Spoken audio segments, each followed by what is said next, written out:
Testing 1, 2.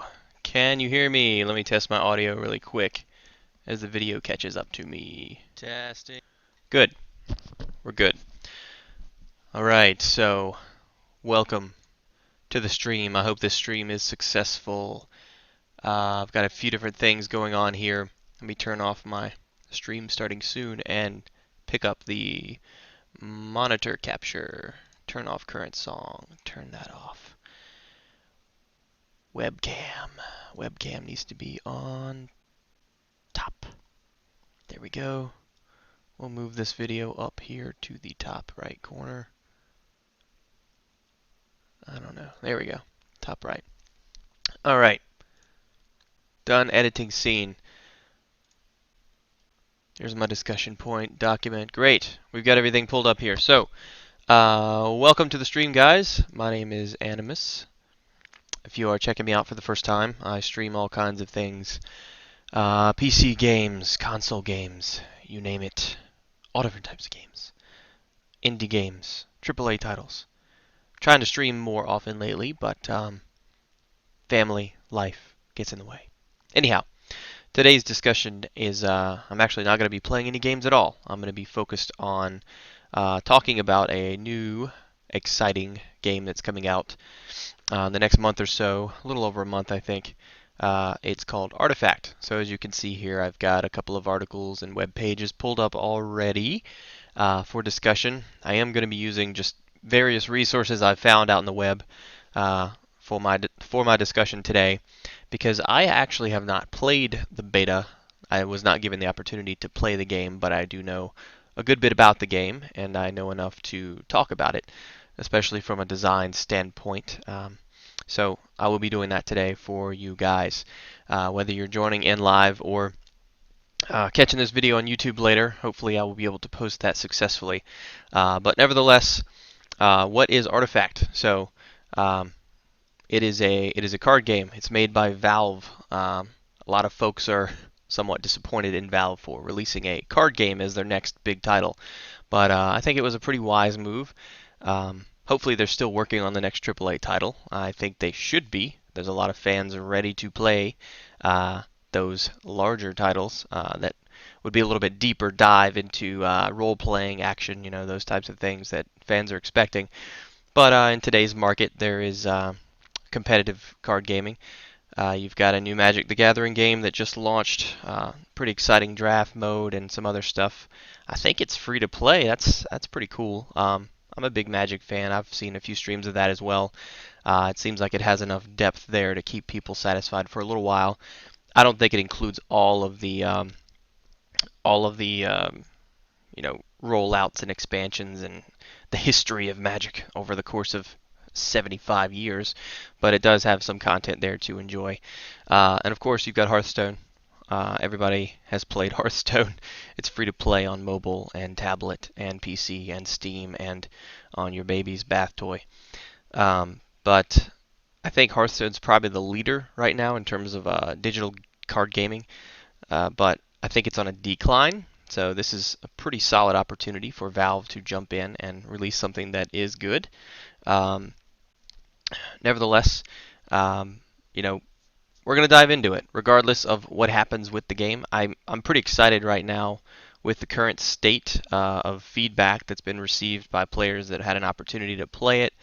I've seen all different types of YouTube videos, and I think I saw some live streams. I don't think many players are able to live stream that, but I did see some reruns of like videos being played and things. And excitingly, I have a video pulled up here that we might get into discussion on surrounding. Let me see here. Hold on one second. Pause my video. A draft mode. Obviously, Artifact has a few different types of modes, and a draft/arena mode is one of the popular ones that will be present at game launch for sure. So I have that pulled up. It was one of my favorites from what I've seen so far, so we will potentially look at that. But let's dive into these discussion points before I ramble on for days and days. So a couple disclaimers up front. I think I already said this, but I have never played Artifact. That doesn't mean I don't know anything about the game. I've done plenty of research, obviously on these wikis, watching videos, watching developers discuss the game in real time as they're talking in their videos. So I do understand how it's played, and even though, bullet point number one, content is subject to change, there's still plenty of fun to be had there, and I can still talk about the overall elements of the game, even if there's some balancing to be done, mana costs and gold costs and things like that fluctuating. We'll get into those details soon enough. But yeah, content subject to change. I've never played the game. Definitely want to play it and will play it, probably competitively. I do want to dive into constructed decks. I want to dive into increasing my skill cap with arena style gameplay or draft mode. And finally, this will be not a real-time gaming session. I want you guys to be aware of that, whether you're watching this video recorded or live. It's not going to be a live gaming session of the game. I don't have access to the game. I only have video content of the game. It will be a design slash balance analysis. More on the design side, a little bit more on the balance side as I discuss specific cards and look at things in particular if we get into those details. So those are all the disclaimers for you. You're welcome. Now, diving into the actual game, what on earth is Artifact? So, I've mentioned this a little bit already, but it is a game designed by Valve, and obviously you're familiar with Valve from a lot of their popular titles that people want sequels for: Half-Life, Half-Life, Half-Life. Now that we got that out of the way, it is a digital card game, and let me pull up a Google image of, one second, Artifact game board. I spelled it wrong, doesn't matter. Alright, I'm just going to pull up this image right here. Full screen? Can we full screen this? No, I don't want to pull up something I'm not supposed to. Okay, this is a full screen game board of Artifact, so looks a lot different than Hearthstone, looks a lot different than Magic the Gathering. You're probably already looking at this saying, well, if I've never seen this before, this is a bit confusing. It looks like 3 different duels are taking place at one time. Kind of. We'll get into those details, but overall, if you look at the bottom of the screen, you can see there's a hand of cards, one single hand of cards. Top left of that image, you can see, all right, there are some hit points for various things. Looks like little tower icons, so we're already seeing some elements of Dota. Obviously, Dota has heavy influence for this game. It is driven and designed based off of Dota, the heroes of Dota, the items of Dota, the strategies of Dota, and some of the mechanics in a way when we get into discussing card colors and things like that in a minute. It'll make a little bit more sense if you're familiar with Dota and the massive online battle arena space of gaming, which is a different genre. Nevertheless, it is one of Valve's games, very popular. I'm a League of Legends player myself, but I am familiar with Dota, and obviously all of the heroes in this game, Artifact, are based on Dota. So now that you've seen a screenshot of this, I'll come back to this screenshot in a little bit, but I want to go back to this wiki here and pull up my document again. So, like I said, it is a digital card game, a 1v1 digital card game that can be played a few different ways, just like in Hearthstone, just like in Magic the Gathering. You have the ability to construct a deck based off this entire library of cards and say, hey, I like this, I like that, let me choose this, this item looks cool, this enchantment looks cool, this hero looks cool. Let's combine all of these and let's see if my constructed deck does what I want it to do. Well, if you take that mindset and that swiftness, you're probably not going to have a very good deck, but it does take some planning. That's called constructed. You take the entire library of cards and what you own of that library, specifically what you own of that library. You might not own every card just because you purchased the game. It's very important to note. Just like with Hearthstone, just like with Magic the Gathering. You have to continue playing, collect packs, open those packs, you will collect more cards. The cards vary in rarity, common, uncommon, rare, potentially more than that. I'm not certain if they go beyond rare. In all the wikis and the videos I've seen, they don't go beyond rare quality, but there's probably some more coming, or things that haven't been revealed yet that are even stronger than what we've witnessed so far. So that's constructed. Then you have draft, the concept of draft or arena style gameplay, where you don't necessarily have a library of cards available to you. You don't necessarily know what's coming your way, but what you do have coming your way, you have to choose between a select list of cards available to you and say, I'm going to choose 2 of these 10 cards right here. That's the first 2 cards that go into my deck. And you continue doing that with variation taking place, the cards refreshing in front of you. I think upwards of 5 packs being cycled through before you finish your draft, quote unquote, and ultimately you're left with I think an excess of cards that is necessary to actually complete your deck. I believe the completed deck is 40 at a minimum, and I believe you have 60 by the end of your draft, which is a pretty cool concept. Haven't seen that before in a digital card game. So, I'll discuss that a little bit further as we go further down this agenda of discussion points. But that is the difference between constructed and draft. So ultimately, with your draft, you have the cards that you've chosen based on a little bit of luck and a little bit of strategy along the way, just thinking about what synergizes well with the cards I have available to me. That is draft, or as I call it, arena, just in my experience from Hearthstone. You narrow that down to keep the 60 or narrow it down to 40, whatever you want to do, and then you go on a one-on-one spree until X number of matches is reached and won, or until you lose consecutively, or not consecutively, but until you lose XYZ number of times. I haven't played the game once again, and I don't know the full extent of the draft, like how far it goes, how many matches you have to play to win or lose.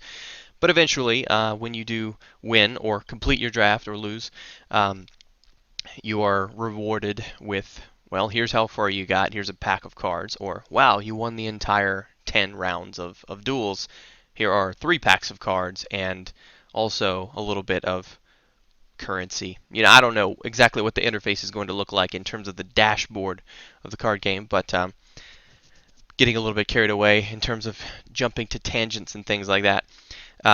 So that is constructed versus draft in a nutshell. If you've never played a card game, hopefully that helps clarify the difference between those two things for you guys.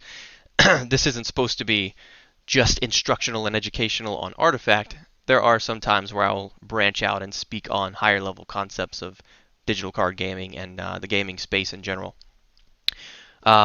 So still on the what is Artifact bullet point here. Second bullet point under that, win conditions.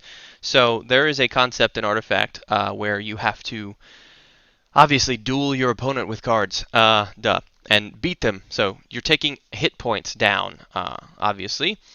What we have here, if you look at my screenshot, hopefully it's zoomed in enough for you guys, but there's 3 different lanes. So if you see my mouse circling, there's one lane, there's another lane, and there's another lane. 3 lanes in total, each of them interacting mostly independently, but somewhat interchangeably, depending on the cards that are played. You can see at the bottom of each lane there is a 40. That is your tower. So in the concept of Dota, you have a tower, right? Many towers in 3 different lanes. Oh, you're getting the concept here. 3 different lanes, and the towers in Dota don't have 40 hit points, but they had to relay that somehow to card game space, and so your towers in this game have 40 hit points. And so if you play your cards, I'll show you and discuss the rules in a moment, but ultimately you play your cards, you try and force the hit points of that tower to 0 in any particular lane, and there's 2 different win conditions for Artifact, which is pretty unique. You can take down any 2 lanes of towers from your opponent, so take them to 0. Or, when you take a tower down, there is actually a replacement. I forget the name of it. Let me see here. An ancient. An ancient replaces the tower with double the hit points. It's got 80 hit points. So this 40 would reach 0. The next turn comes around. An ancient shows on that same lane so that the game is still playable in that state. And it has 80 hit points. So let's say you're building a rush deck and you're committing all of your resources to a single lane. Probably not too wise and probably pretty difficult to sustain that and actually win the game that way. But nevertheless, that is a win condition. Take the hit points of a tower down to 40. That tower is replaced by an ancient. Take the hit points of that tower from 80 to 0. I said tower. Ancient, from 80 to 0. You win the game at that moment. Other win condition, take down any 2 towers from your opponent. So win 2 lanes. There you go. 2 different victory conditions. Wanted to clarify those for you guys before we get into actual rules of the game. Expected game length, this is kind of a flexible conversation. From what I've seen in the gameplay elements, granted, there's a lot of dialogue going on in those gameplay elements and the videos. Just discussing, here's this card and here's what it does. I'm going to play it right here in this lane because blah, blah, blah. Obviously, you're not going to do that when you're actually playing the game. You will learn your cards and understand what you're doing as you're doing it, so you don't have to verbalize that. But with that said, I would say the expected game length is anywhere between 15 to maybe not even 15, probably 10 to 20 minutes. I would say that's the expected game length. All things considered, you do get a certain amount of time to take your turn as it is your turn, and the opponent likewise. As the game progresses, a little bit more time is allowed because there's a lot of strategy taking place in each of the lanes that you play and things like that. But from what I've seen, until you get into highly competitive gameplay, which we haven't even seen because we don't know that level of cards yet. We have seen barely any cards, if I'm honest, and if I'm predicting how this game is going to work. 10 to 20 minutes, general expectation. Now, if you're getting to competitive gameplay where people just have extremely good constructed decks that somehow recycle themselves, if you're familiar with Hearthstone, you've seen it. You know the deal. A duel can go on for 15 minutes, you reach 10 mana, and then suddenly the duel refreshes, kind of, and people are playing high-level things every turn, barely taking the hit points away from their opponent because it's just a card removal game at that point. Nothing wrong with that. That is very high-level strategic gameplay, but it does extend the game length a little bit. So once you reach that level of play, obviously, it extends between from 10 to 20 minutes to probably 20 to 30 or something along those lines. Just a prediction. I haven't played the game, once again, but that's my guess, just looking at how this game pans out. Now we go into the next category, anatomy of the game board. And I'm going to pause there for just a second. See if we got any folks in here. Cybe8, what's up, bro? Vertus, what's going on, man? I will be recording this and posting it to YouTube later for anyone that is not watching in real time. But now we're going to talk about the anatomy of the game board. So I'm going to pull this into my other window so I can talk to you while I'm looking at my discussion points. So we talked a little bit about the anatomy of this game board already. This is essentially a Google image of the game board in place. So disregard the cards here. I'll discuss a little bit more on the high level in a second, but what we have is an entire game board of a duel of artifact. So you've got your cards in your hand. You have a deck of cards that actually travels with you to each lane as each turn progresses. You start in the left lane, obviously, progress to middle lane, progress to right lane, then it cycles back around to left lane again. So it's an ongoing, and there are phases that take place within, obviously, those transitions. I'll talk about those in a moment. But strictly talking physical board layout, you have a deck that moves from lane to lane. You have a hand of cards. You draw more cards into that hand, and you play those cards, obviously, onto the field. That is fairly familiar, no matter what type of card game you've played in your life. There is a playing field and a hand, and you play from that hand. The resources, you have resources available to you. There's 2 different types of resources available to you in Artifact. You have mana, which would be displayed if you are taking a turn in a particular lane.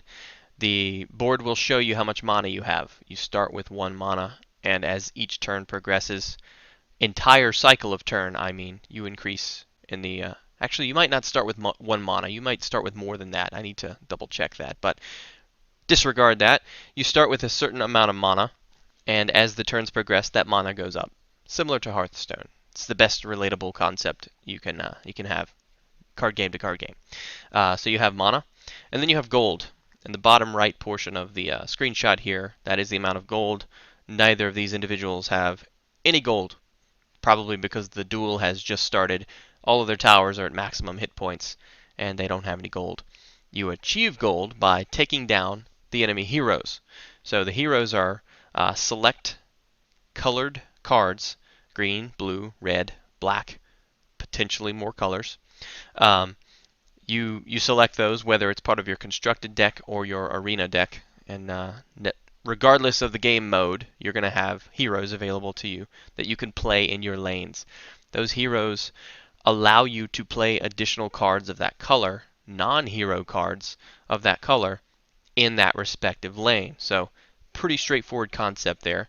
If I'm in the left lane and it zooms in on the left lane, looking something like this, I can only play a red card if I have a red hero in that lane. This individual on the opponent's side here in this screenshot has a blue hero available. Don't know his name, but they can play blue cards. If one of those 4 cards is blue, they have 6 out of 6 mana right now. You can see that. If either of those cards cost 6 or less mana, they would be able to play that card if it was blue, or if it's a different type of card like an item that they can equip or something along those lines. Not all cards are colored. Most of them are. But zooming back out to the main game board here, so you have your mana and you have your gold. I've discussed both of those and kind of how that accumulates. The only thing I haven't discussed regarding gold is what happens with gold. Why do you get gold? What do you do with gold?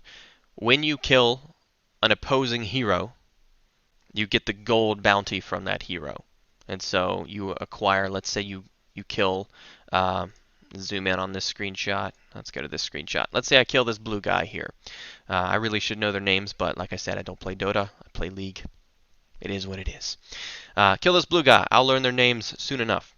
But kill him, you get the bounty of gold, and I don't see, as far as the hover text goes on this image, how much gold you get, but you do get XYZ amount of gold.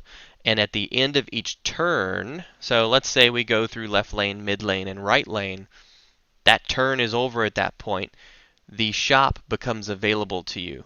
This little purple book that I'm circling over here, and this purple book up top right here, that is the shop. The shop will present to you 3 random items, item cards. Those are not colored. Those are item cards. You can spend your gold on those if you can afford that gold. Pretty simple. Those items can do various things. Most of the time they equip your hero cards with armor, more attack, or some kind of modification that helps them survive, additional health, something along those lines. But that is what items are. I jumped a little bit ahead discussing items, but had to discuss items when I'm talking about gold, because you got to know what gold does. The lanes. Kind of already talked about lanes. You have a left lane, a mid lane, and a right lane. Call them whatever you want. There's 3 different segments of the board. Like I said, they operate mostly independently of one another. However, there are some cards that interact with cross-lane play. I don't know the keyword for that. There probably is an artifact-specific keyword. I call it cross-lane. So you might have this green guy right here, this green hero card.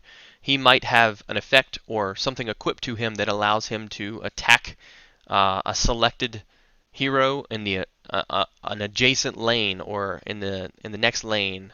You know, if this was played in the middle, it might be able to select left or right. You get the idea of cross-lane interaction. That's my goal of sharing that with you. All right. Towers. Already discussed towers. There's a tower in each lane. Take down the tower. That's 1 out of 2. Take down 2 towers. You win.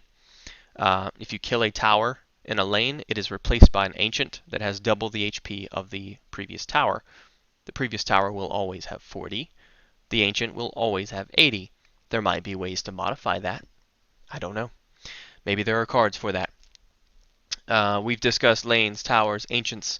The shop, already talked about, going back to the gold conversation. And then you have the fountain. That's a new concept that I haven't discussed yet. So the fountain is, I don't see it on this game board, and maybe I'm missing it just because I haven't played the game. But the fountain is a concept of a graveyard, kind of. When your heroes die, they don't go away forever. They don't disappear from the game. They're not exiled from the game. They're on somewhat of a respawn timer. So let's say this blue, you kill this blue hero in this lane. There's nothing on the card that says how long it takes for that card to replenish or be revived from the fountain, but it's kind of like in the game of Dota or League of Legends. When you die, you go back to your fountain, your Nexus area, you have a respawn timer, and then you come back to life with the items you had equipped, and you're ready to roll again. Exact same concept here. They did a pretty good job of incorporating that into card gameplay. So you kill this blue hero here. The general rule of thumb is that turn, he's no longer available, and the next turn, he's no longer available. But the following turn, he will be back in your hand so that you can play him in any of the 3 lanes. There should still be 3 lanes alive because, well, there's either a tower or an ancient in that lane. The lane never just stops functioning altogether. I hope that makes sense, because there's always at least an ancient there, and if the ancient dies, you win, or you lose, depending. But it's a 2-round respawn timer, so the round he dies, the next round, and then that following round it'll be back in your hand so that you can replay that hero card. That is the cycle of heroes as it relates to the Dota gameplay, and so it's very similar. There are some hero cards that have a quick respawn, and I forget what it's called. It's down here. Rapid deployment is what it's called. That's basically just a fancy way of saying this person revives faster. Maybe they don't have to wait 2 turns. Maybe they only wait 1 turn, and on the very next turn, your card is in your hand. And that is actually the case with rapid deployment. So there is no extra turn to wait. Some cards have that benefit, which is pretty cool. You know, you can send them into combat, not worry as much about them dying, because you'll have them again next turn, and you can deploy them in another lane or that same lane. Pretty neat, and a lot of strategy involved there already. You know, let's say you place him in the mid lane, he gets wiped out. You're like, well, that was my intention all along, because now I want to place him in the left lane. But last turn I also placed something else in the left lane that survived. Now I have 2 heroes in my left lane, and I'm ready to assault the enemy lane in that respect. So pretty interesting strategy there already, just based on that single ability of some cards, the rapid deployment. But that is the concept of the fountain. And so we move on to the conversation of game mechanics. All right. What's up, Storykeeper? Cybate. Welcome, guys. If you have any questions or just care to comment on the discussion here, I have no problem with that. I'm going to go back over to the wiki here, just because there's a lot of things you can click on here as you're discussing concepts. I'll bring my discussion points back into the page briefly for you. So you have game mechanics.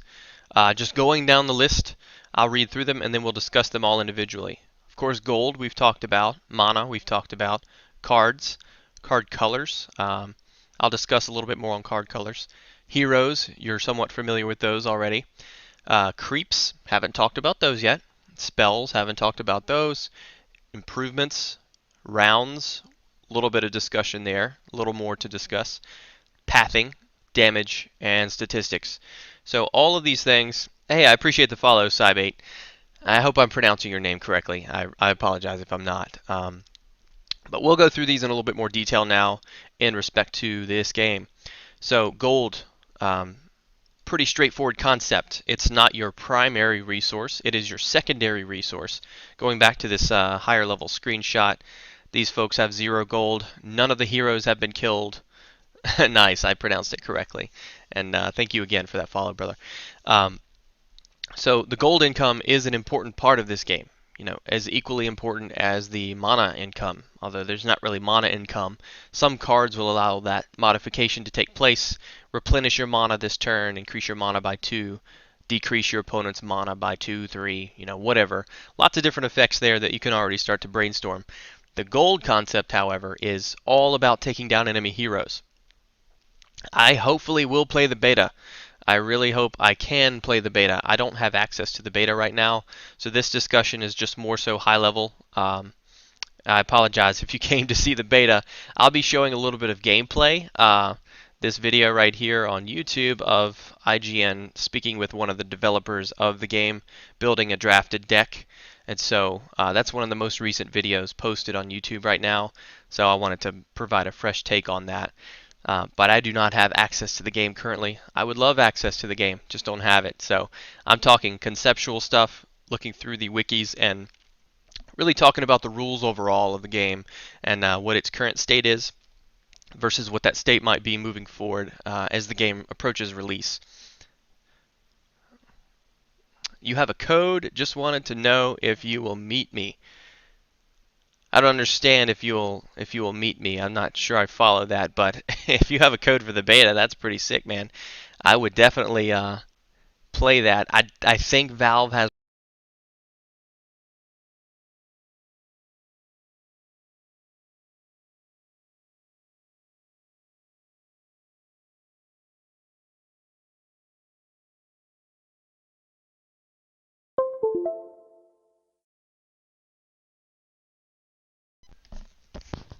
And we're back. If you will meet me in game, absolutely, absolutely. Once the game launches, yeah, or even in the beta, if the ability within the beta is there to duel or discuss things in game chat, whatever, I'm completely open to that. I would love to have access to the beta so I can give the game a go and draft some decks and see what the current library of cards is before the game's release. So. Completely up to you. I appreciate the follow. You're welcome to stick around and listen to the dialogue here, open discussion of the game's current state. Likewise, if you want to somehow share with me that that code, if you already have a copy of the beta, absolutely, I will take that. I will enjoy that. And I know I can't stream it. I know Valve is very particular about people streaming the beta. That's why there's no one streaming the beta. There's probably strict rules around that. But regardless, yes, we can absolutely talk in game and beyond that. Um, so, moving back to the mechanics, we talked about gold, mana. Let me go back to this screenshot for us. Make sure I'm still okay. Yeah, we're still looking good. The mana. So I talked about that a little bit already, but you start with XYZ amount of mana on round number 1, and then turn number 1, not round 1. It's not a fighting game. Uh, oh, it's a closed test? Okay, well, that's probably why people are not able to stream it. Yeah, big streamers. I've seen some big streamers playing it already. I haven't watched them, but they've posted some feedback and like Crip, for example, he's a popular streamer of Hearthstone. I watch him a lot. He did post kind of some high level, and he introduced a new card that Valve allowed him to introduce, which is pretty neat. But yeah, only big streamers right now. Unfortunately, one day maybe I'll be in those shoes. But for now, we will talk to the folks that jump in and to the folks that watch on YouTube, and hopefully they enjoy the content so that we can grow as a streamer. But the mana. So you start with a pool of mana. I forget the amount. I haven't played the game, and I should know this. But nevertheless, turns progress, and each turn that progresses, you get an additional mana, upwards of reaching a maximum amount of mana once the duel reaches a certain length of turns taken. And then you have the cards available in your hand. You can see at the bottom of this screenshot here, 3, 6, 6, 7, 8. That's the amount of mana it costs.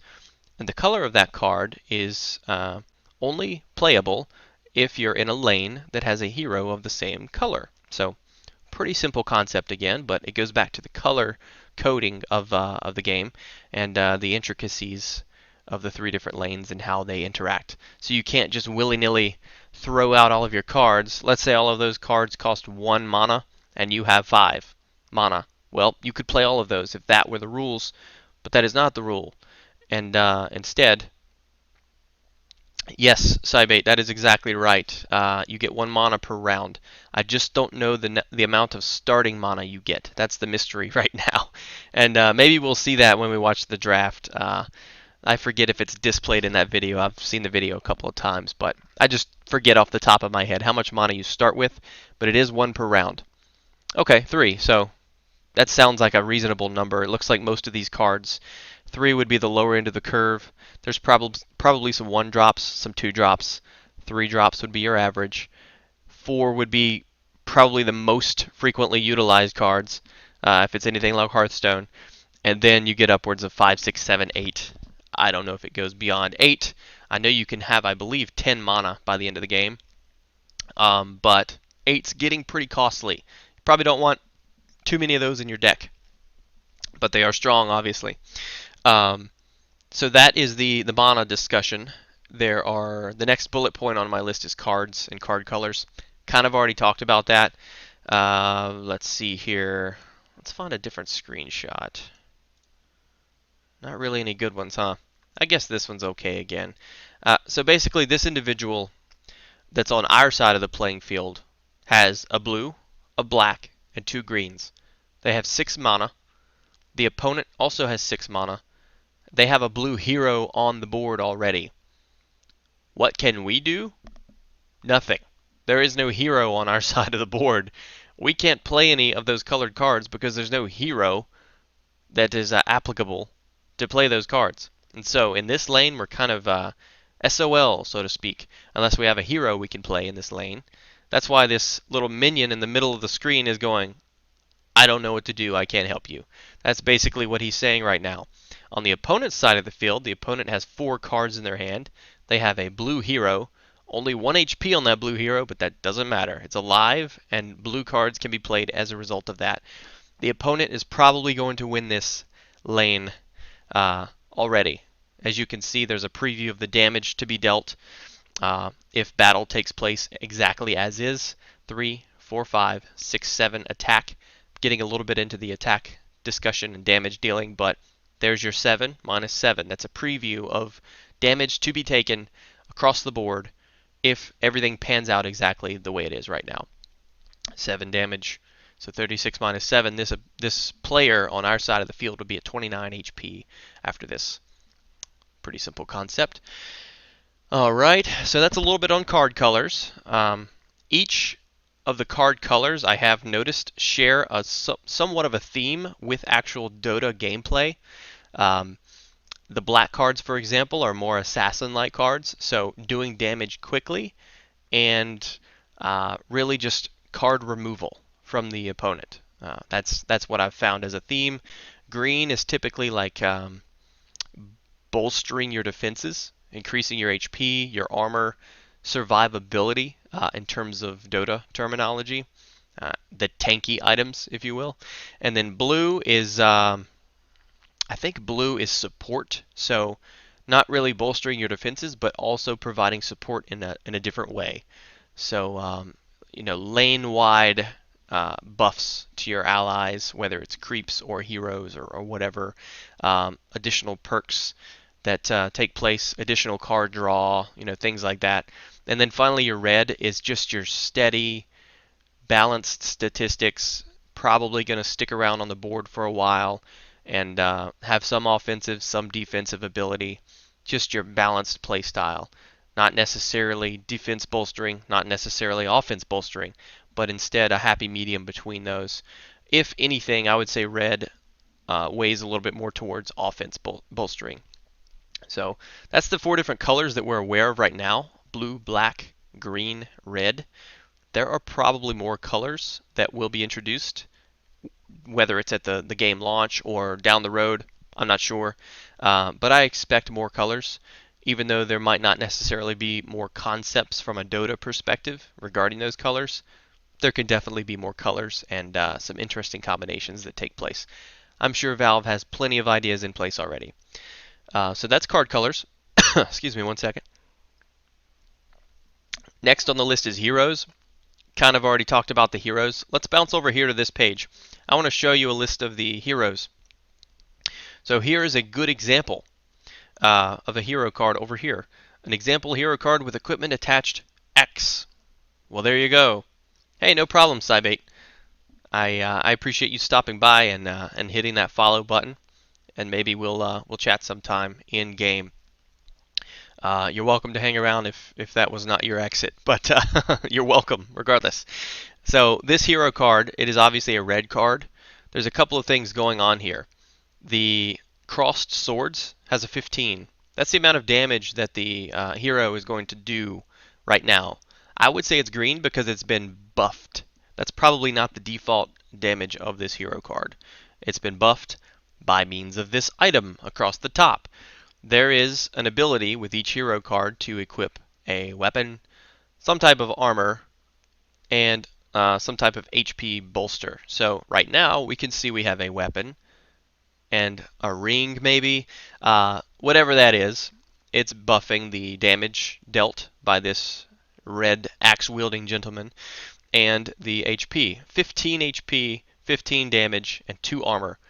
This is a very strong card, and that is correct. Yep. Only one per type, which still a lot of flexibility there, I would say.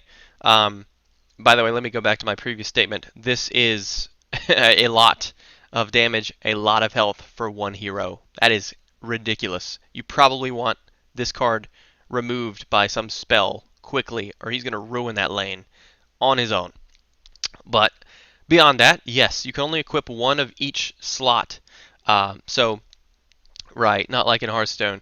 If you have a weapon equipped to a hero, that weapon is equipped to that hero. If you have a new weapon you wish to equip to that hero, it's going to override the previous weapon, and that previous weapon will just go away. You don't stack the statistics that are on that hero. Right now, this guy's missing some armor, but it turns out that he comes with armor. Some hero cards just happen to have passive armor on them already.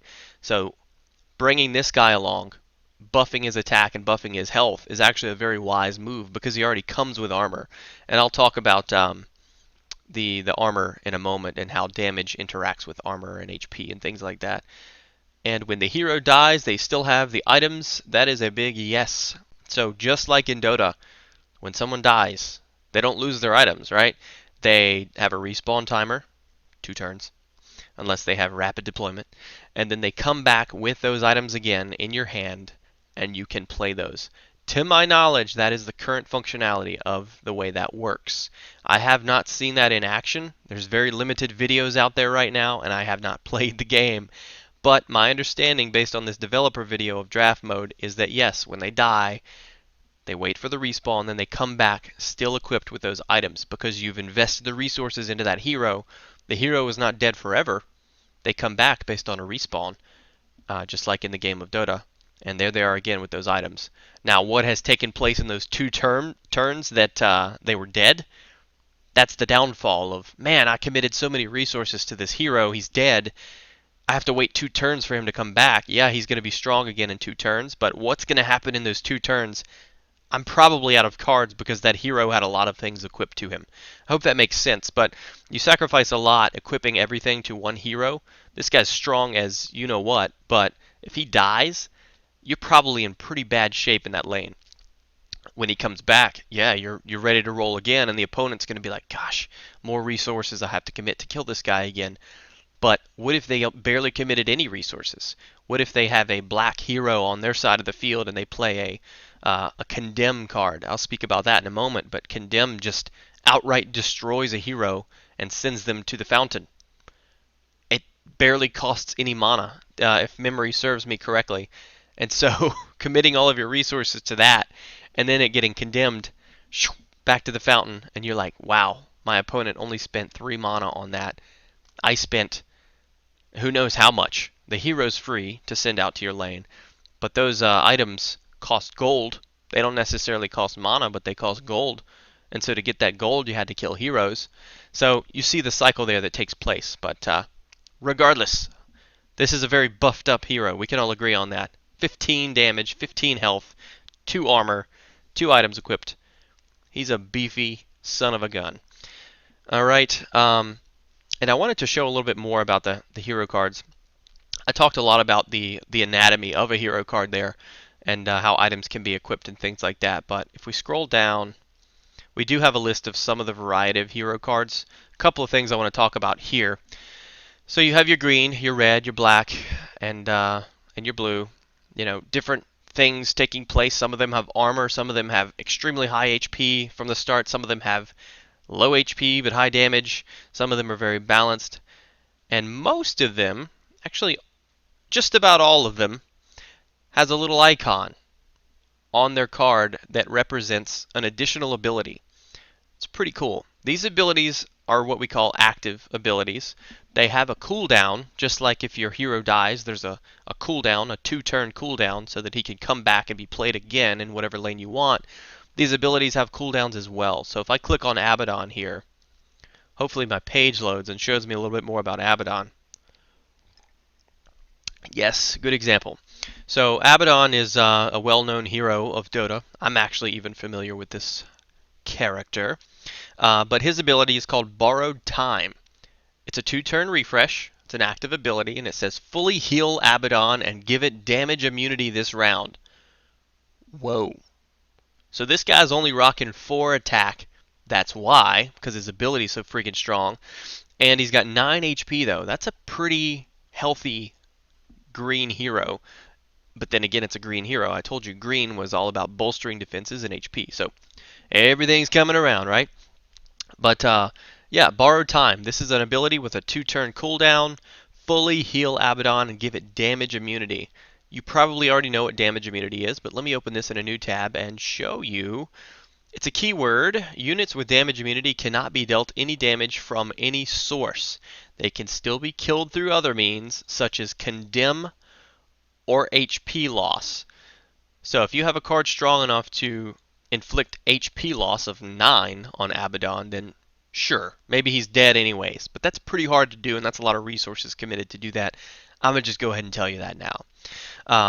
But fully heal. Gosh, let's say he's been in lane forever, and he's just been getting pounded by a bunch of different heroes and creeps. He's got 2 HP left. Well, now's a perfect time to say, we're going to go ahead and continue to deal 4 damage to the opponent, but I'm going to activate Borrowed Time. I'm going to fully heal him back to 9, and he's immune to damage. So he's not taking any damage from a battle, like combat. He's not taking damage from a spell. The only way he can be removed, or anything can happen to him this turn, is if he's condemned by a card that condemns him. Those are very strong. Or if somebody reduces the actual HP of him to 0. And so there are means to do that, but nevertheless, this is still a pretty strong ability. Everybody comes with an ability. They also come, or not everybody comes with an ability, I'm sorry. Most heroes come with an ability. They also come with a signature card that does an additional effect, and that'll automatically plug that card into your deck, usually. So Aphotic Shield, if I can pronounce that. Purge enemy effects from a unit. Give that unit +2 armor and +2 retaliate this round. So if an enemy has inflicted something on any of your heroes or any of your units, not even Abaddon, it could be anything, and you have this card, it costs 2, so you can play it in a lane that has a green hero. You're getting the concept of the game. Purge the enemy effects from a unit. So that gets rid of all of the negative effects taking place on a unit. It also gives them +2 armor and +2 retaliate. And we will talk about retaliate once we get into advanced interactions here in a moment. But that's a good example of a hero card, a hero ability, and an additional signature card that comes along with that hero when you play them in your deck. So you might not necessarily draw the Aphotic Shield when you have Abaddon in your hand. That's a chance you take. But when you have Abaddon, you can see that that's a pretty daggone good card that's only available when you have Abaddon in your deck. See that little icon? I can't move my mouse because it moves the hover image, but it's a little bitty icon of Abaddon's head. That is the requirement that he is in use somewhere in your deck for you to be able to play that card and draw that card. Hoping that makes sense for you guys. And if you guys are just jumping into the stream, welcome. My name's Animus. I know I've been rambling for a while now, but we are talking about high-level concepts of the game Artifact, and we just discussed an example hero card. If you guys have any questions, concerns, or need to correct me, by all means, please do. I haven't played the game. I've watched a lot of gameplay of the game, and I've studied the game through these wikis and all the videos and developer documentaries and things. But feel free to interact with me. This is a live stream, and it will be available on YouTube after I am done streaming today. But there's your example hero card. Let's go back. Let's pick somebody else just to see, for example, what else we have available to us. We just did a green one. Why don't we do an assassin? So Debbie the Cunning. As you can see, Debbie's got a little bit more damage going on here. Debbie has 7 attack. Only 5 HP, so Debbie's not hanging around too long. Even if a creep makes its way into the lane against Debbie, it can probably still do some damage to Debbie and potentially take Debbie out. I like saying Debbie. But Debbie does come with an ability, I'm just going to go ahead and say it's probably pretty good. Since the HP is low, damage is fairly high, Debbie is going to win a lot of trades in the opposing lane. 7 damage base. That's pretty good. The ability is called Work the Knife. It is a continuous ability. Debbie the Cunning deals +2 damage when attacking a hero or tower. That's pretty daggone good right there. So if Debbie is, let's go back to our game board, the larger game board. So if you can imagine, let's say we're playing in the middle lane, right? There are either two or I think there's 4 slots still available for us for cards that can be played in the middle lane. That seems like there's 4 slots there. So we can play Debbie in that lane. And if the opponent plays another hero directly across from Debbie, then Debbie will attack that opposing hero and do +2 damage. If there is no opposing hero in that lane, Debbie will attack the enemy directly or the tower directly and do that +2 damage to that tower. So pretty simple concept overall, but that's a pretty good ability. You don't have to use anything. There is no cooldown. It is just a continuous ability that Debbie has anytime she is in combat, or he, if Debbie is a he.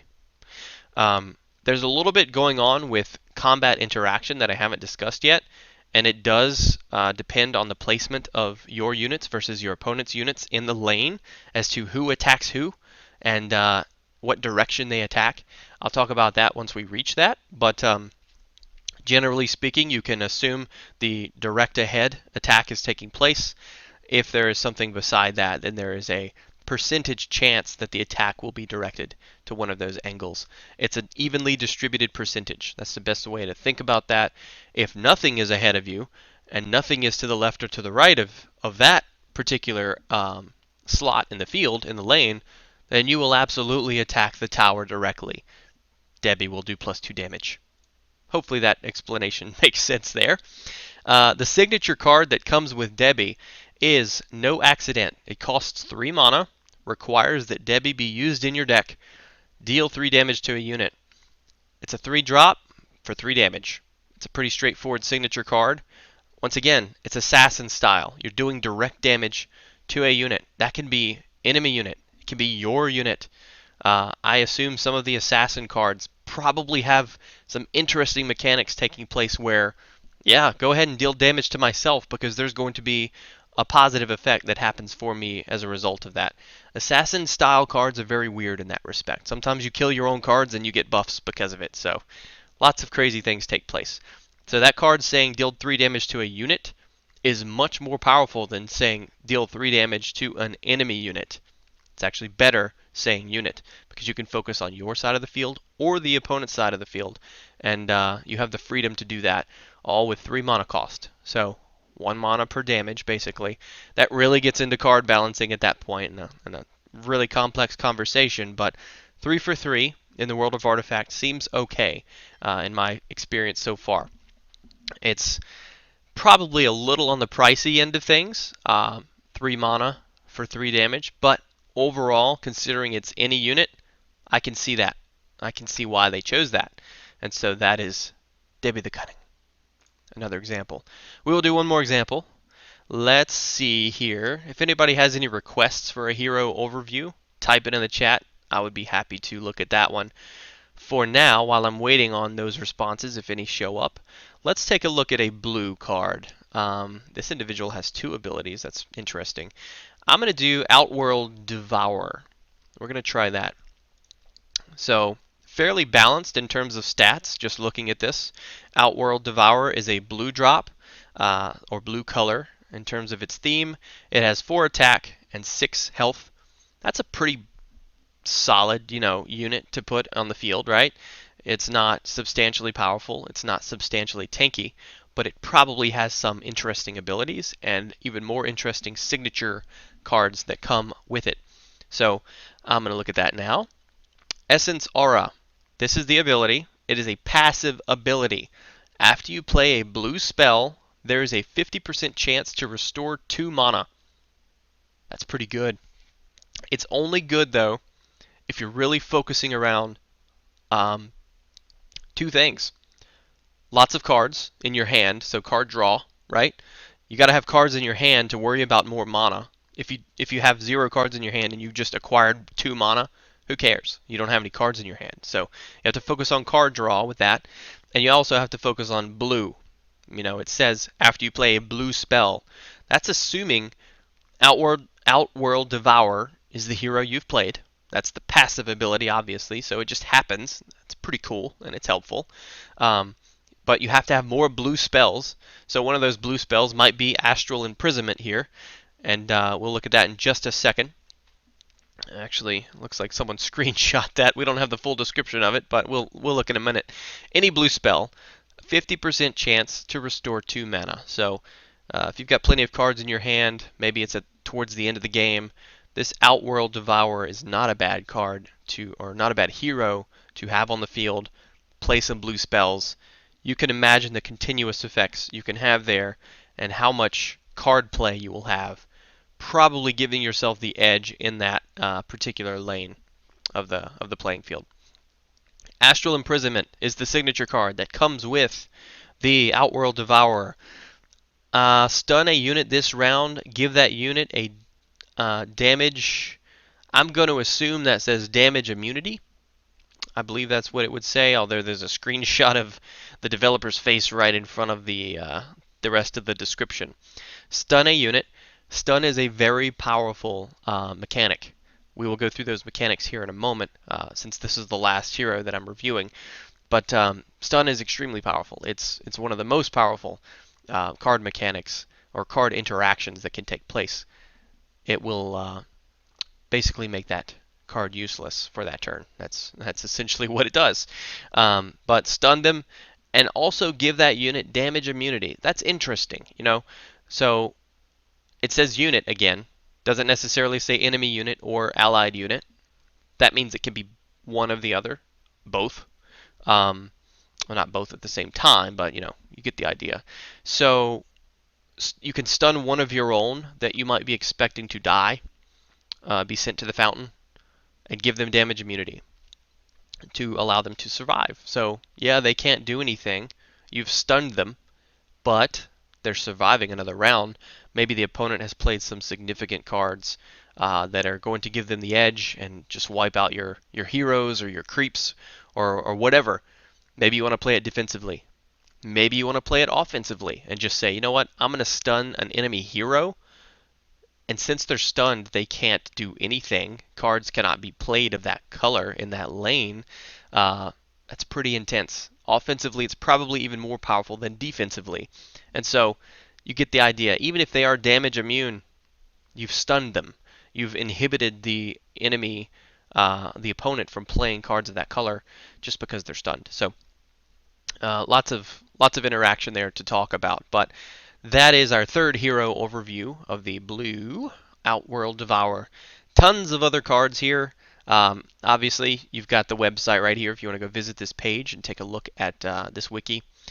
It's very informational. You could look at this for hours and hours and say, wow, this card seems unbalanced, or this card seems pretty balanced. The stats on this one seem insane. Look at this guy, Tidehunter. He only does 2 damage. He has an armor, and he has 18 health. 18 default health. What? Something crazy going on with him. He probably doesn't do too much damage and probably is not expected to do so, but I bet he does something interesting. For the sake of the stream, though, I'm going to continue on with the overview here. Let's see. Kitty Cat TV, what's going on? Skinny Seahorse, hello there. Storykeeper, welcome. If anyone else is in here that I've missed, I'm sorry. Welcome to the stream. Hopefully you guys are tagging along with my overview of the Artifact game that's coming out next month. And by all means, if you have any questions, please type it in the chat. I'd be happy to answer your questions or just interact with you. This is a live overview of the game and some of the cards. Moving right along in our game mechanics, let me move this over here so we can see where we are. Alright, we've discussed heroes. Now we can briefly discuss creeps. Talked about them a little bit, but it's better to just read the description from the wiki and kind of talk about it from there. So creeps is next on our list. Go to the main page.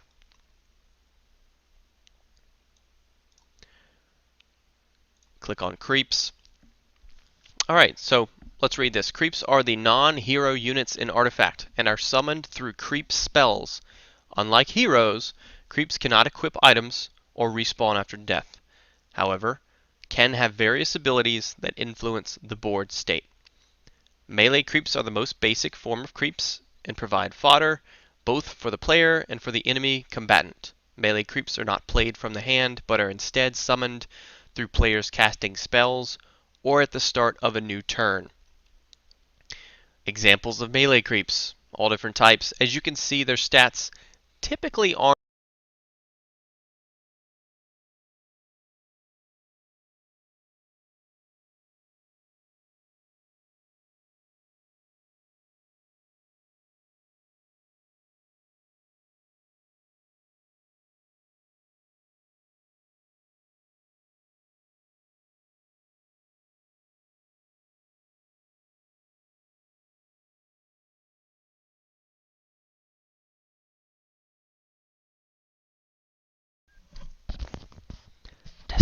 testing. All right, we're going to see if this microphone stays on this time. Sorry about that. Going back to the creep conversation, if the mic goes off again, I've got another mic over here that I'll cut on and continue the conversation with you guys. But the creep cards. So some of these creep cards are relevant to the color of the hero and the color of the lane that you're playing. So you've got black, red, green, blue. Some of them are grayed out, not grayed out, but blurred because they're not really fully revealed yet. But you can see here, this is a 2-drop Assassin's Apprentice. It's got 3 damage, 2 HP, and an active ability. Choose a combat target for Assassin's Apprentice. So it kind of gets to select its target every time it attacks. It's interesting. It costs 2 to throw down, 2 mana, and every turn you can, every other turn, you can use its ability. I believe it's every other turn. I forget the frequency there. If the one says you must wait a turn, or if that's every turn you can do that. Somebody might be able to clarify in the chat for that one, but regardless, it has an active ability. It's a 2-drop. Here's a 7-drop green Champion of the Ancient. Play effect: modify Champion of the Ancient with +1 attack, +1 health, and +1 cleave for each enemy. That's pretty powerful, but it costs 7 mana, as you can see there. So it's not like you're going to be playing many additional cards alongside that one for that turn. And it's not coming out in the earlier turns either. So it only does 2 damage. It has 6 HP, but the play effect is where that one's value comes in. So if you play that, it's one of your higher mana cost cards. It probably comes along with a green deck that you're playing, bolstering your defenses. Once again, that's the green theme. And can really give you some significant effects if you're able to play that. Especially the cleave there. The cleave is a nice mechanic we'll talk about here in a moment. But you can go through this list just like I did the list of heroes. All of these cost varying amounts of mana. They are required to be played with the same color in that lane. Color of that hero has to be in that lane for you to play that creep accordingly. The only concept not really mentioned here on this page, it's very briefly mentioned at the top. It says, are instead summoned through players casting spells or at the start of a new turn. So if you don't have anything to play, the game will play creeps for you to a degree. Now, they're not going to be as strong as the creeps that you see here that come with abilities and things like that actually cost mana, but they will be a presence in the lane so that you don't get steamrolled by the opponent just because you don't have cards to play. You might still get steamrolled over the course of multiple turns if you've drawn unluckily or just don't know how to play the game well. So you really want to play some creeps that synergize with the color of the hero that you have in that lane, but the game will play creeps for you. That is my clarification there. And they're going to be like 2 attack, 1 defense, 1 attack, 3 defense, that type of thing. Nothing crazy going on there. Or not defense, health, I should say. Defense I would consider armor. But there's plenty of creeps here to go over. You can navigate to this wiki just like I have, review those, look at the different color combinations, and say, wow, this is a good 3-drop. I think this would be good in my deck with my black heroes in it. And this one with a solid 2/2 and give Relentless Zombie a death shield so he can't die this turn that he's played. Maybe only 2/2's all you need to win that lane. So you really have to plan around the heroes that you're playing. What synergizes well with those heroes? Do I need more HP? Do I just need to survive? Do I need to just go all out damage? Do I need a mix of both of those things so that I can survive and go for the long game, the end game here? We're not looking to win in 3 turns. Maybe we're looking to win in 8 turns. So there's plenty of playability here. And all of it revolves around the hero cards. So that would be an explanation of creeps. Next on our list is spells. Let's go to the spells page. There we go. So let's read through this. And kudos to the wiki here for giving us a nice explanation so I don't have to come up with it off the top of my head. I'm just talking on the higher level here. Spells are the type of artifact card, a type, and are played during the action phase of a round. They are the most varied type of card in their effects, including being able to summon creeps. So, creep summoning is a spell. Apply modifications or status effects to units. Deal damage. Move or redirect units. And plenty of other things. And so, obviously spells are what make the game strategic. You've got heroes that have XYZ stats and abilities that are very useful. They allow you to play those spells in that lane. They allow you to play those creeps in that lane. But ultimately, what's doing the work for you? It's probably the spells. The spells are giving you that advantage. With these creeps versus those creeps, I'm going to do a little bit more with these creeps because I have this spell in my hand. You've activated my trap card. That kind of thing. So just looking through a few examples of these different styles of spells. Some of the screenshots are awful. Different angles and things. But this blue one here. 4 mana cost, requires a blue hero. It says choose a hero, put a base copy of a random item equipped by that hero into your hand. Okay? So this is only as good as if your hero has a item equipped. So it's kind of a contingency card.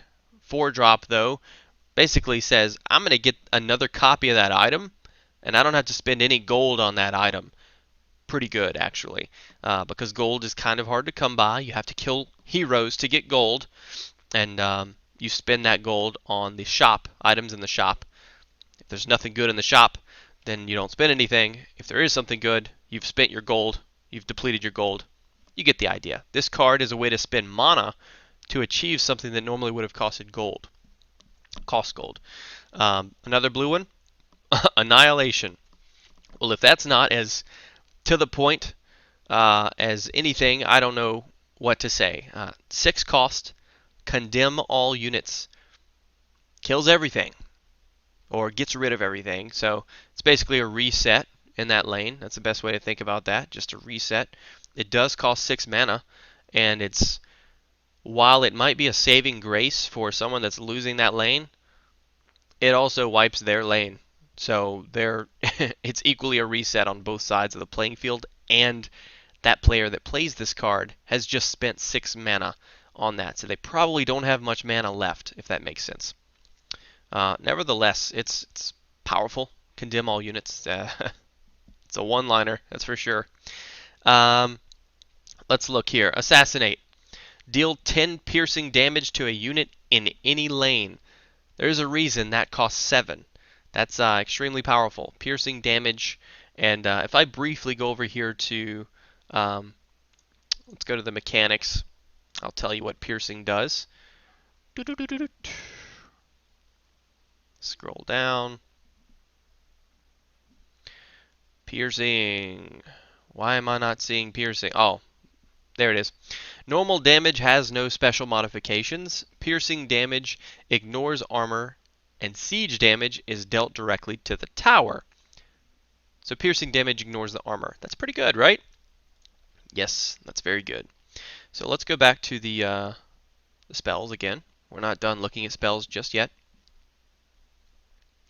I'm going to scroll down. Blood Rage. Here we go. Silence a unit this round. Give that unit +4 attack this round. So silence, once again, going back to the mechanics, silence basically means that that hero can't cast spells, but it also is giving them +4 attack. And so you can't play spells of that color because you've silenced them, but they have +4 attack. So combat will still happen, and that will take place. Wow, some of these are really strong. Bolt of Damocles. Deal 20 damage to the enemy tower. Well, that's half of the enemy tower's HP, but it costs 10. That's your entire mana pool for that round on the 10th round or the 7th round or whatever it is. So, it's an expense for sure. Let's go to clear the deck. A 4 cost. Give allied heroes +4 cleave this round. +4 cleave. We need to go look at cleave in the mechanics section. I would just outright say these, but I keep forgetting. Cleave deals damage to a unit's left and right enemy neighbors. So suddenly you're attacking here, and you're attacking here, and you're attacking here. Not necessarily this lane, that lane, and mid lane. You're still in the same lane. It's just if there are units to the left and right of the unit you're attacking, it will cleave them and deal damage to those as well. So cleave is pretty strong. Let me go back here. Let's look at one more just because there's so many of these and they're fun to look at.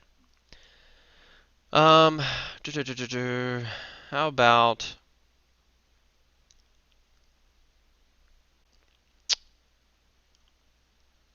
that one's in a different language. Interesting. Oh, okay. Let's go back to the wiki. Apparently I was on that page for just too long and it didn't like that. Me hovering over that random text. One more. So battlefield control. 1 cost. Choose a unit. Choose a combat target for it. And so very straightforward card. Only costs 1. Requires a blue hero. But you actually get to choose the combat target for that unit. So it could be an enemy unit. Make them attack one of your weaker ones just to waste its attack, or one of yours that is really strong to attack something in another position in that lane that the enemy did not want to get taken out so easily, but you take it out anyhow. And so that's a good example of the spells. Next on the list is improvements. We've kind of already talked about improvements. I'm going to go to that page and just briefly talk about it. They are a category of spells with a unique effect to the board. You can cast them in a lane. However, once the spell is cast, they provide a permanent improvement to that targeted lane. Lanes can have multiple improvements at a time, and all active improvements are shown on the side of the owner's tower. So basically, let's look at a few of these and you'll see. They have active, passive, and continuous. So active, fully restore your tower's mana. It's something you can play, and then every other turn you can use that. Allied melee creeps have +2 regeneration. That would be a passive. By the way, it's described a little bit better. Actives have 6 spikes surrounding the icon. Passives have 3 spikes surrounding the icon, and continuous have no spikes. So this is that's a no spike. That's a continuous. So everybody that is a melee creep has +2 regeneration, and that's one of the passive mechanics. Allies deal +2 damage when attacking a tower. Once again, that's a continuous one, but it requires a certain hero. You see that little icon there on the side of it. Let's scroll down here. Here's a 3 spike, so that would be a passive. Triggers when a specific action is taken or phase begins. You and your opponent draw an extra card each round. So a 3 drop If you have good card draw and reason for card draw, and you're okay with your opponent drawing additional cards, there's one you can play. Let's see here. I mean, there's a ton of these, but you get the idea. So these improvements don't necessarily attach to a creep. They don't necessarily attach to a hero, but they do get played on a particular lane, 1, 2, 3, or left, middle, right, and they take place over the course of various criteria being met. Either that or they are just continuous. They happen automatically. And so you have the ability, like this first one we looked at, that is an active. It's a 6 spike around the icon, and it requires you to actually initiate that effect because it has a cooldown of 1 additional turn. So those are improvements. Kind of already talked about rounds. Phases. I'll briefly talk about phases. If we go back to the artifact game board, so basically, let's say there are 3 phases in a round, or a turn, as I call it. Phase 1, phase 2, phase 3 would be your left, middle, right, but it goes even further than that. There's actually multiple phases within a single round of a lane, and so I would say this is like turn 1 is the entirety of this 3 lanes. You have multiple rounds that take place within turn 1, and then you have multiple phases that take place within round 1. I know that's confusing, but basically, someone in that lane has what's called initiative. That person can play a card first. Now, the initiative is passed back and forth, but ultimately the initiative for the next person is decided based on who decides to say, I'm going to pass first.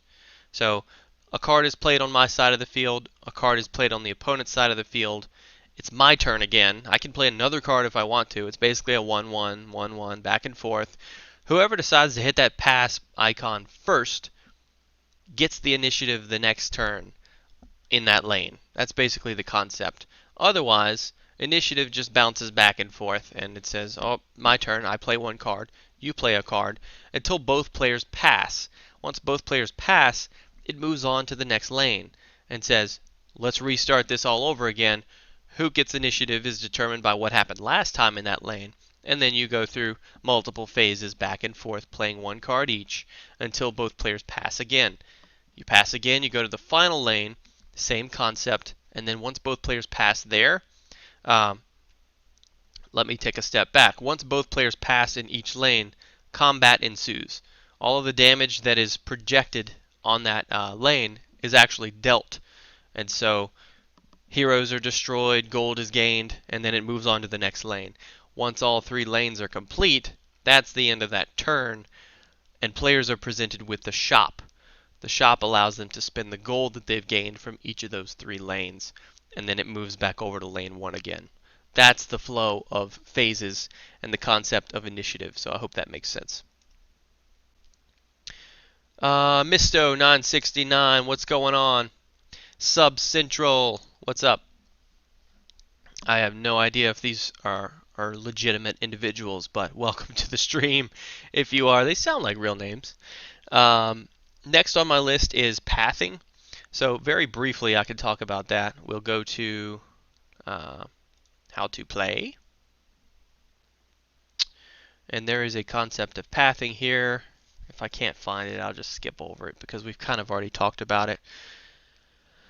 So pathing is the way combat ensues, and I think it might be under mechanics. Let's briefly look there. Yeah, pathing. We'll look at it for a second since I found it. Alright, pathing, or a unit combat targeting, decide where an unblocked unit will attack during the combat phase. So if we are able to click on this image successfully, yeah, it zoomed in a little bit for us, not very much, but basically this is a good layout of what the pathing is in the game. If something is directly in front of the unit, then damage will be dealt accordingly. If something is not directly in front of the unit, then there is a chance that it will either attack the tower directly, or it will attack the next unit over from it. So as you can see here, let's scroll down a little bit. It's not really giving me the good description I'm looking for. Here we go. At the end of the deployment phase, which is basically playing cards, all pre-existing unblocked units have their pathing decided by pathing cards. A unit has a 50% chance to attack directly in front of them and a 50% chance to attack diagonally. If there are two spaces or two filled spaces in that same lane next to the middle, it's equally split to 25%. So 25% on the left, 25% on the right, and then a 50% chance to attack directly in front. That's part of the strategy of this game because there is a small dice roll there that says, I want to attack this guy right in front of me, but there's another creep right here. There's a small chance I'm going to attack that creep. That's just the way of the game. And so you take that dice roll and you plan around that. But that is what pathing means. Damage being dealt. I can go back and show you that. Alright. So damage is any means by which a unit's current health can be reduced. Pretty straightforward, right? The only way that this gets complex is damage being split. So there's normal damage and piercing damage.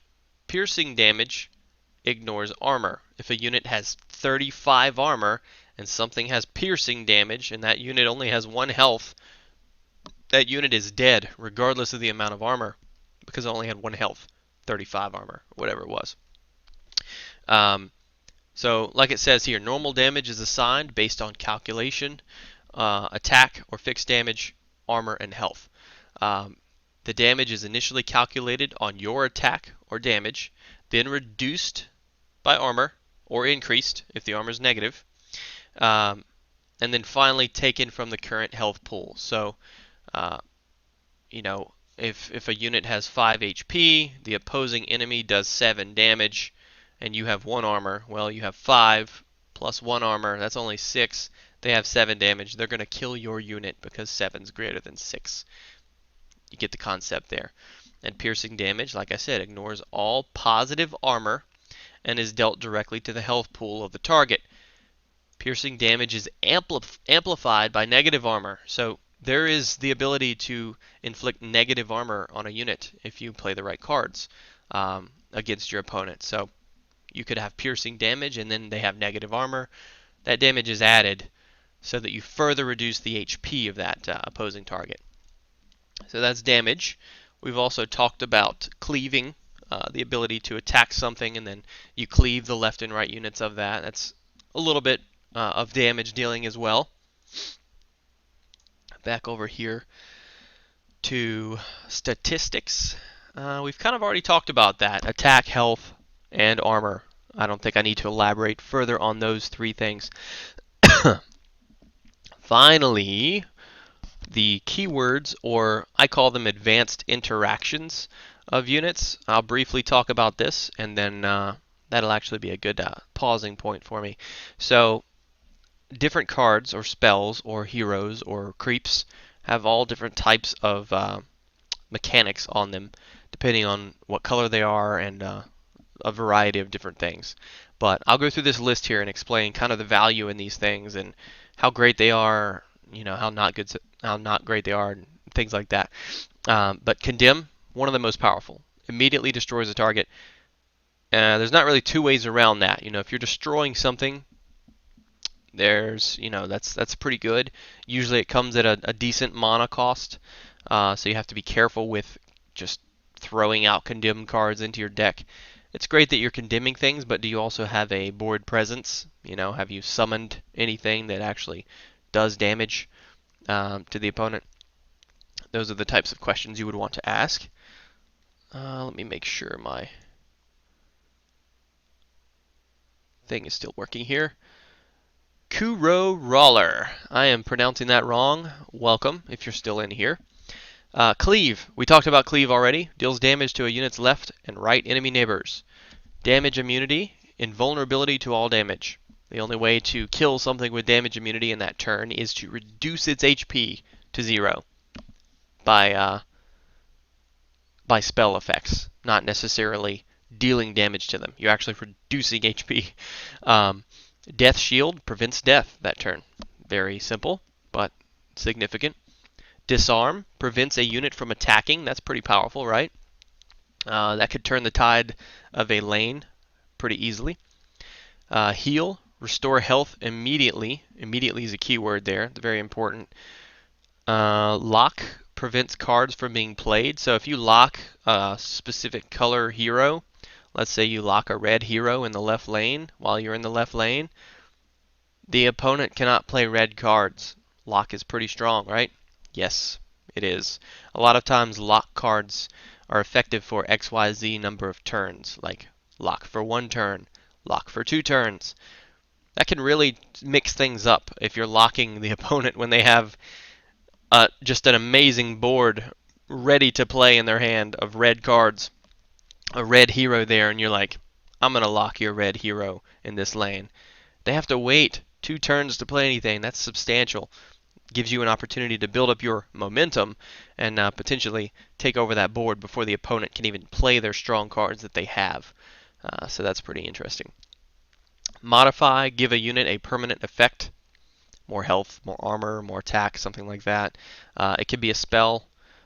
Technically, items are kind of modifications because they equip to your heroes and they modify their stats, but typically modify spells don't attach to a card, they just modify them. They do something. It's a permanent effect for that card that will be visible on that card until it is gone. Neighbors, good explanation, immediately adjacent to the target. Pulse is something we haven't really seen in our view this time. Update the game state before continuing. That's very confusing in the way it describes that. But if you have something that pulses, maybe it's, give this unit +2 health every time you draw a card. That's a pulse. Or it could happen at the beginning of every action phase. Maybe a certain pulse takes place of, who knows, deal 1 damage to the enemy unit with the lowest HP. That's a pulse. Every action phase.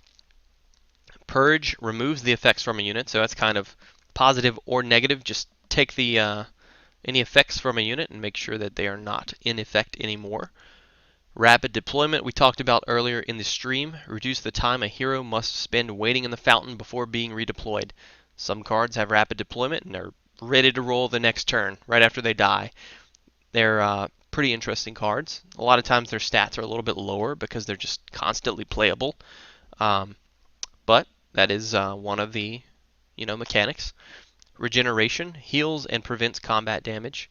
So this one's interesting because let's take a look at it. Let's go into a card example. There should be some here.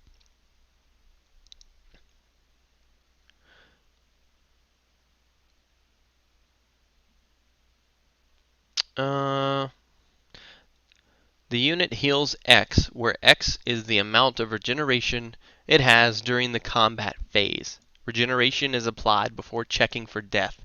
So it's not an immediate heal.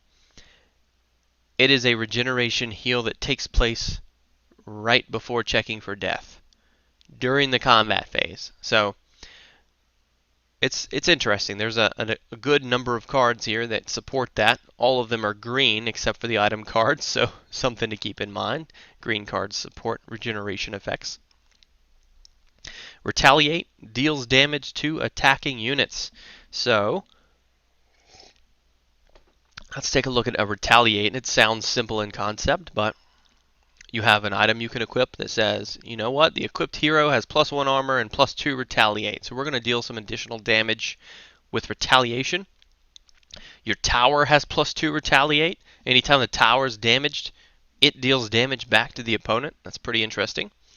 Modify a unit with +3 retaliate. Maybe that unit only has 1 attack, but if you give them 3 retaliate, maybe they have a crap ton of health and they're just doing enough retaliate damage to compensate for their low attack. That type of thing. So pretty interesting mechanic there. Siege damages the tower when blocked. Very simple mechanic, but let's see, when blocked. Oh yeah, okay. So if a card is blocked, it's still going to deal damage to the tower. That's what that's saying. If it's not blocked, obviously you're dealing your damage to the tower anyways. So the only contingency there is if it is blocked, just know that siege damage is still taking place to the tower. So that's happening. Excuse me. Silence prevents ability activation and spellcasting. So if you have a hero card that has an ability, can't use it. You can't cast any spells of that color because you've silenced that hero, for example. So silence is pretty powerful. Stun prevents attacking, ability activation, and spellcasting. The unit can't even attack, so it's completely stunned. That is why way earlier in the stream I said stun was kind of a powerful mechanic on some cards. In most instances, silence is okay, but if you don't want combat to take place, then stun is even more powerful, obviously, and probably costs more. There's probably fewer cards with stun, and their stats are probably low if they come along with any type of damage, on a creep or a hero. Swap exchanges the position of two units. That can be very powerful, or it could be potentially weak, depending on when you're able to use swap. So can you swap to a different lane? That's very powerful at that point. You could choose the position in that lane, and then from that position it comes over here. That's pretty good. Also, it says the position of two units. It doesn't say allied units. It doesn't say enemy units. Maybe that's just a failed clarification.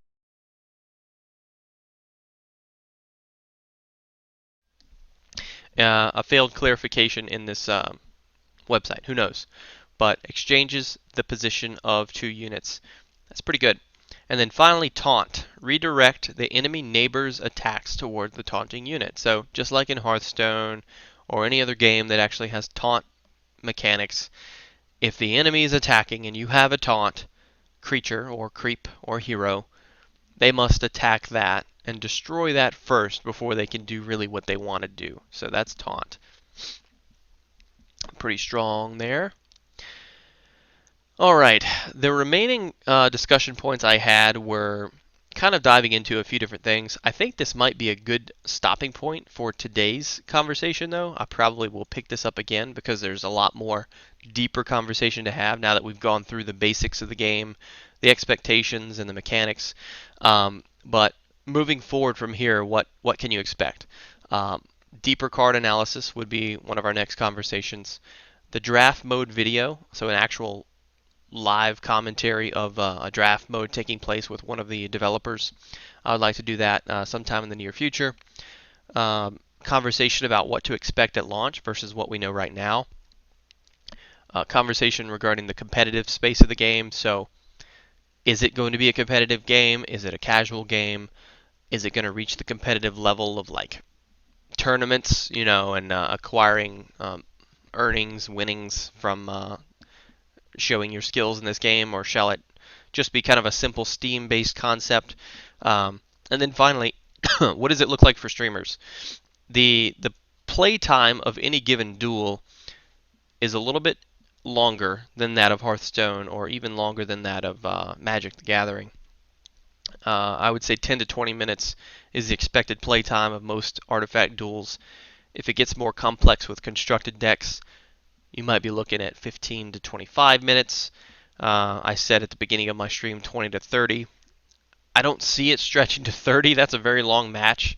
That would be frustrating to duel for 30 minutes for one duel. But I can see probably 15 to 25 with two good constructed decks that are getting the job done and just making it difficult for each other to win the game.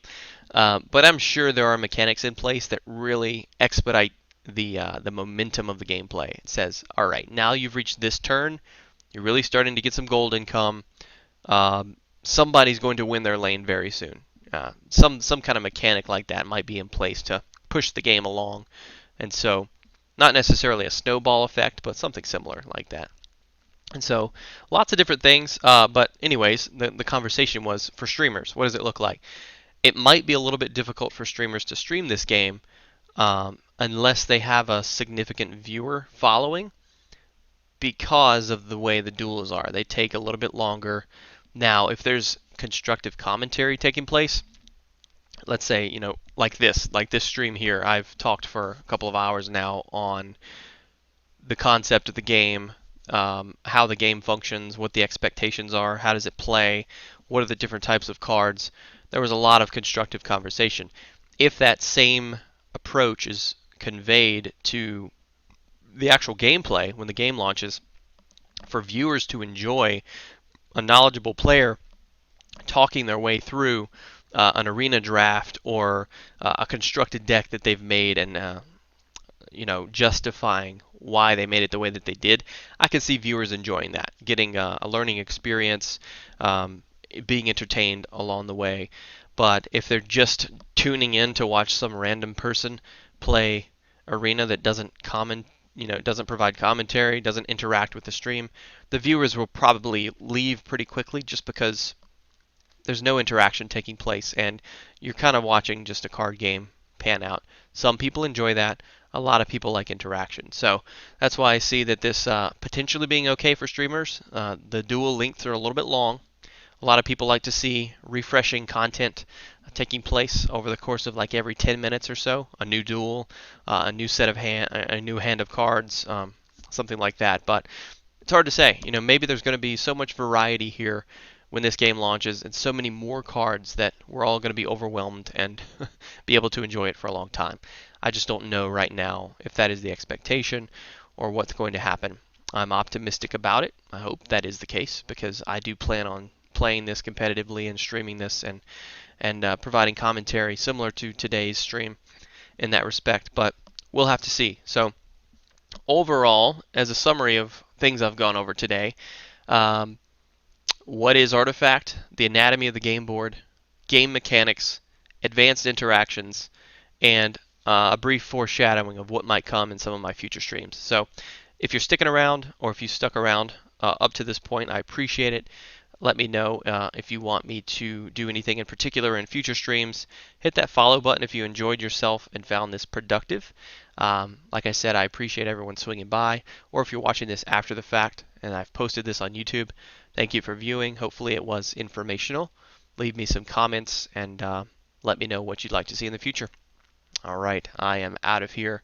Thank you guys.